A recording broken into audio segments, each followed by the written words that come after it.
I think that big tech, just to have a sense of it, has been pushing so much consumption for energy, and is expected to continue to up to 2030. That will account for circa 30% of all electrical growth worldwide. That means that basically there's an inflection in an historical decline through efficiency when we look forward. So basically, I think that the opportunity is there to fuel these new needs of energy to be green, resilient and constant, so that the power of AI, that it's not only about energy consumption, but really a transformative power of our economy and world to be fueled green. And that has been pushing EDP, but also other renewable developers to look for these long-term agreements as a way to monetize their investments and to push forward with greenification of electric generation. Mm. And certainly big tech are the ones that have got all the investment dollars, don't they? Can you give us an idea, though, of how much big tech is currently relying on the sun, the wind, the water, and various other forms of renewable electricity? And what is the runway for them to be able to be even greener? Yes.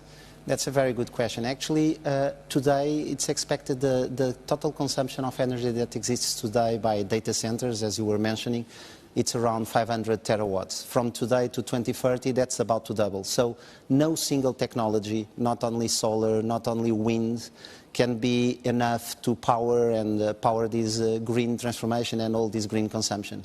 Also because of the inherent intermittence, inherent profiles that are different in terms of generation from a consumption of a data center that is flat. What does that mean? Basically, it means that investments need to be done in multiple technologies, wind and solar, without any doubt, and at the full maximum extent possible. So right now, actually, what we see in the industry has been a constant growth of the yearly flow. This is still expected if we want to meet our green targets and decarbonization targets.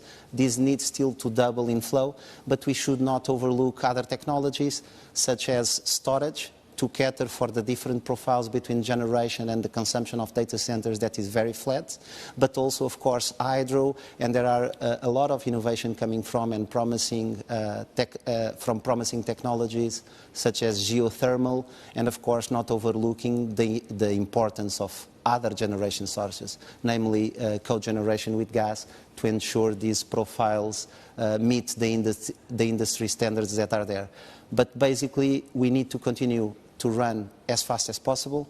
Actually, the constraints are not so much on the demand, but on the ability of the industry to deploy this capex to serve this greenification demand and power that is there. And we need to continue to work with off-takers such as the big tech that have been great generators, and I would say putting a lot of catalyst into the sector to accelerate, but also making sure that there are predictable regulatory frameworks and that we can push together with grids the transport of this green energy in a resilient way to off-takers. You make a